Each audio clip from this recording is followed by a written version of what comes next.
മലയാളികളുടെ ചങ്കും ചങ്കിടിപ്പുമായ ലാലേട്ടന്റെ കടുത്ത ആരാധികയുടെ കഥ പറയുന്ന മോഹൻലാൽ എന്ന ചിത്രം തിയേറ്ററിൽ ഇപ്പോഴും ഇങ്ങനെ നിറഞ്ഞ സദസ്സിൽ പ്രദർശനം തുടർന്നുകൊണ്ടിരിക്കുകയാണ്. മലയാളികളുടെ lady super star Manju Warrier പ്രധാന കഥാപാത്രമായി എത്തിയ ചിത്രത്തിന് ഇപ്പോൾ റെക്കോർഡ് സാറ്റലൈറ്റ് റേറ്റ് ആണ് കിട്ടിയിരിക്കുന്നത്. 4 കോടി രൂപയ്ക്കാണ് ഇന്ത്യയിലെ പ്രമുഖ ചാനലായ സി നെറ്റ്വർക്ക് മോഹൻലാലിന്റെ സാറ്റലൈറ്റ് റൈറ്റ് നേടിയിരിക്കുന്നത്. ചിത്രത്തിന്റെ മ്യൂസിക് റൈറ്റ്സും സി നെറ്റ്വർക്കിന് തന്നെയാണ് ലഭിച്ചിരിക്കുന്നത്. ലക്ഷക്കണക്കിന് കാഴ്ചക്കാരുമായി മോഹൻലാലിന്റെ പാട്ടുകളും ടീസറും ഇപ്പോഴും യൂട്യൂബിൽ ട്രെൻഡിങ്ങിൽ തന്നെയാണ്. മറ്റൊരു സന്തോഷ വാർത്ത കൂടി മോഹൻലാലിനെ കുറിച്ചുള്ളത്, റിലീസ് ചെയ്ത് ഒരാഴ്ചയ്ക്കുള്ളിൽ തന്നെ 5 കോടി കളക്ഷനാണ് ചിത്രം നേടിയിരിക്കുന്നത്. കളക്ഷനിലും ഈ ചിത്രം റെക്കോർഡ് നേട്ടം കൈവരിക്കുന്നു എന്നാണ് തിയേറ്റർ റിപ്പോർട്ടുകൾ സൂചിപ്പിക്കുന്നത്.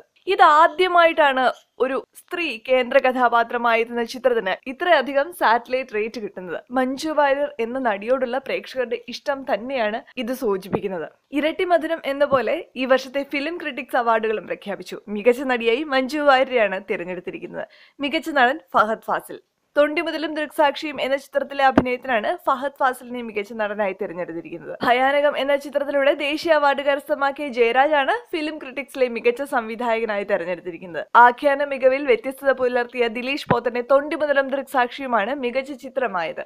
മികച്ച രണ്ടാമത്തെ നടനായി തിരഞ്ഞെടുത്തിരിക്കുന്നത് ടൊവിനോ തോമസിനെയാണ്. രണ്ടാമത്തെ നടിയായി തിരഞ്ഞെടുത്തിരിക്കുന്നത് ഐശ്വര്യ ലക്ഷ്മിയെയും.